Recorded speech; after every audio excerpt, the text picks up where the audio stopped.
Jadean Aguilar, 20, single, but ready to mingle. Charis! So, before we start, I would like to introduce my fellow members. I am Marian, Custodio. I'm Ronalie Pare. I'm Shairah L. Jammang I'm Dingal. Santos from BSA 2A. To begin with, our reflection presentation is about Habit 7, Sharpening the Saw. Before we start, I would like to define what is Habit 7. Habit 7, Sharpen the Saw, refers to protecting and strengthening your most valuable possession, you. It entails developing a well-balanced, self-renewal plan for your well-being by bringing about growth and transformation in your life when you renew yourself. So in here, I perceive what Stephen, the author, trying to convey regarding Habit 7. He wanted us to bring the best of ourselves by emphasizing 4 of the greatest assets, including physical, social, mental, and emotional. Furthermore, in this video presentation we watched, I learned different techniques on how to rejuvenate these 4 assets through exercise, nutrition, reading, meditation, and stress management so we can advocate growth and bring real change in our life. Additionally, I realized in order to become highly effective people, we have to sharpen our saw. The philosophy behind this habit I've learned is to take some time out and invest to ourselves, since I noticed that this is one of the most necessary investment we have to make to ourselves, because nobody else is going to do it for us. When I watched Stephen Covey's video, it took me a long time, but there are points that I remembered, and I feel that these are the main points that I need to know in Habit 7 that he discussed. The first one is for him to explain what he is referring to in the title of this habit. The example he gave from the video is when a man cutting down a large tree with a saw. During the process of cutting it, it can be seen that the man is exhausted, but another man asked how long he's been doing it, and the man cutting answered that it's more than an hour or 2. And the man said, these are not the exact words but the thought, why don't you sharpen your saw again to speed up the cutting of that tree? It's a simple phrase, right? But yes, why doesn't he sharpen his saw again so that it can be sewed quickly? If I were that person too, I wouldn't even think of doing that, because my focus is only to cut the tree using the saw. Meaning, all I can think about is that's the way to cut down the tree, even I get tired. But on the other hand, he can cut the other half faster if he sharpened the saw again. And there is a realization for me in that part. It's like when you have a problem and you are thinking the same solution but keep on failing, this implies that you first need to rest. You sharpen, develop, criticize, and study the solution you have to make so that it will be successful once you applied it again. Continuous learning is the minimum requirement for success in any field. As how I see it, all pursuit of learning is definitely a key contributor of innovation and enhancement. Continuous learning, in my point of view, is most effective when the individual has a desire to learn and grow. This is especially useful for constantly changing industries such as business and accounting, which require professionals to stay constantly updated with industry trends and learn modern skills. Every day comes with a new learning indeed. As individuals, we are believed to have a limitless capability when it comes to self-progress. We humans, I suppose, have a unique way of thinking which drive us to yearn for continuous development. Meeting the demands of life is surely one of the hardest things that we humans should overcome. It requires a high level of persistence, unceasing patience, and a better manner of thinking. Having this collectively possessed will enable us to reach our fullest potentials as we move forward. Being able to learn from this philosophy may significantly impact not only our lives, but also the development of our world. From what I understand, Habit 7 focuses on production capability as a person in both personal and professional lives, as well as within the organization. If I were to simply focus on the results without paying attention to my capability to continue producing the same results, I will soon lose the ability to achieve what I expect. Likewise, if I were to continuously improve the production without the intention to make anything from it, can ruin the quality of possible future outcomes. Aside from that, Habit 7 puts all the other habits into action. So if those three concepts, which is the continuous improvement, continuous learning, and production capability are accomplished and executed properly, it will immediately develop the other 6 habits, as it requires a lot of proactivity, responsibility, commitment, and initiative to consistently sharpen the saw. Let's move forward to what sharpening the saw affects. Sharpening the saw affects a person's quality, productivity, and satisfaction. So what does it mean? Consider the case given, let's say 2 people are assigned with cutting down a tree in 6 hours.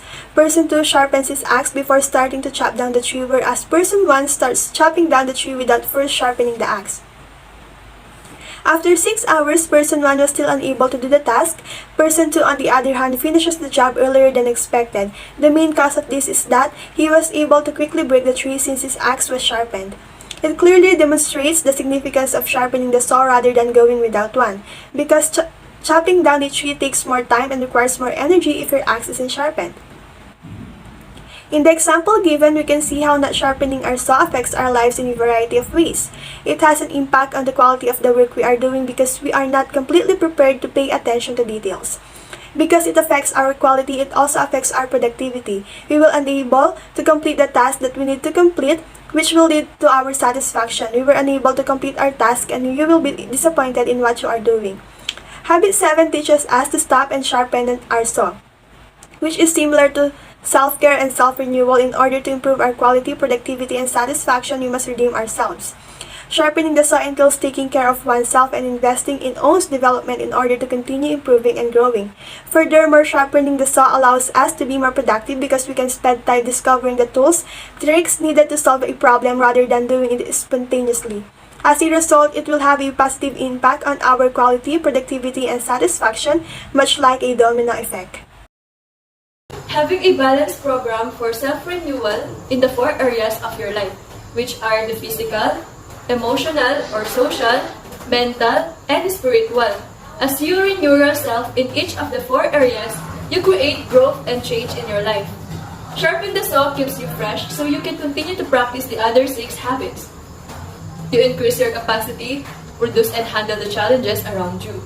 Without this renewal, the body becomes weak, the mind mechanical, the emotions raw, the spirit insensitive, and the person selfish. But what is really the significance of physical dimension? Physical activity plays an important role in developing the brain and supporting essential mental functions.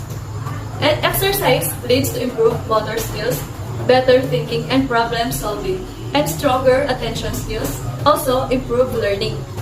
Not surprisingly, these all combine to benefit one's performance. According to Covey, a good exercise program is one we can do in our home and one that builds our body in 3 areas, which are the endurance, flexibility, and strength. The author lets us know that if we haven't been exercising, our body will undoubtedly protest at first. He said that we may even hate it, but that we must be persistent and do it anyway, as we act based on the value of physical well-being instead of reacting the forces that keep us from exercising. Our diaphragm of ourselves, our self-esteem, our self-confidence, and our integrity are all profoundly affected. Second dimension is the spiritual, which expresses in the need for a greater sense of purpose and meaning. Without meaning and purpose, our lives will feel empty and start to feel alienated. This will help me to understand the purpose in life, like who I am and what I do. It's quite hard these days because daily activities consume a lot of time to keep spirituality aside.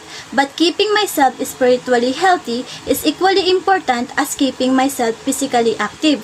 It can take many forms, such as prayers, meditation, reading, writing, and spending time in nature. This dimension supports with habit too by keeping me closely tied to my personal missions and helping me to practice personal leadership.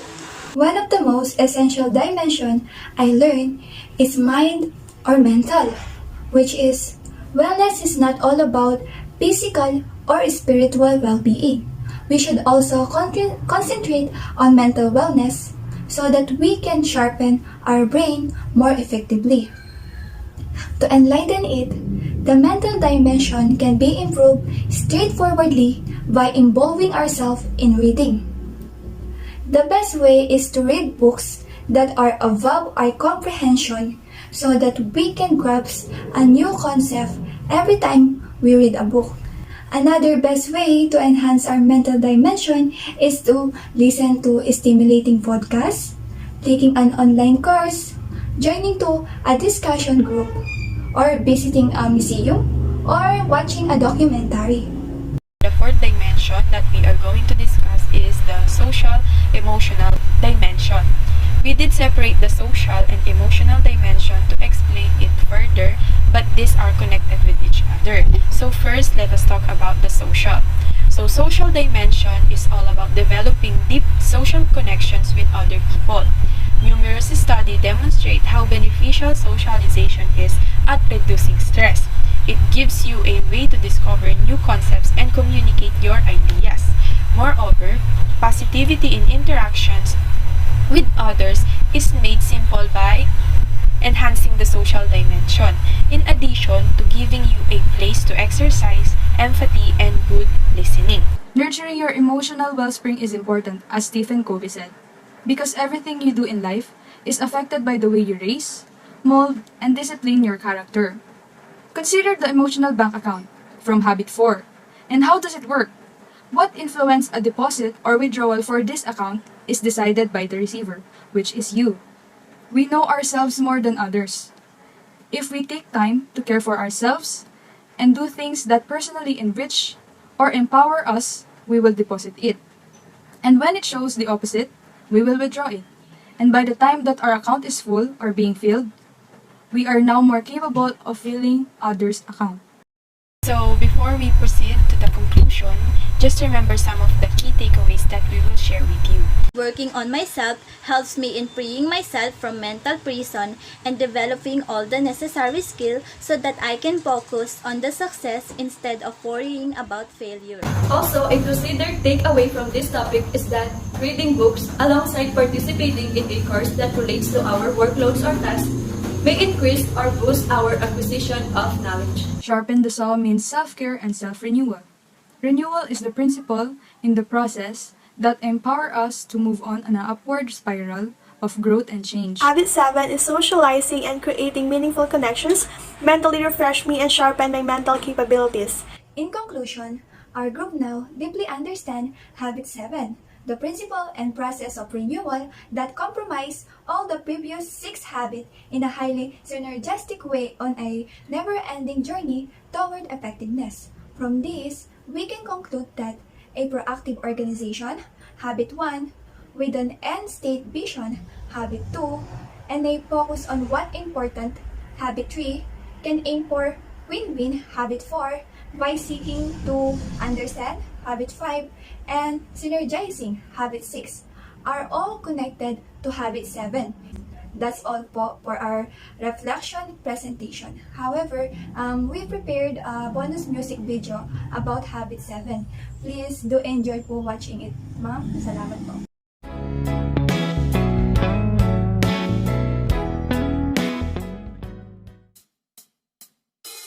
Taking care of the parts that make me whole.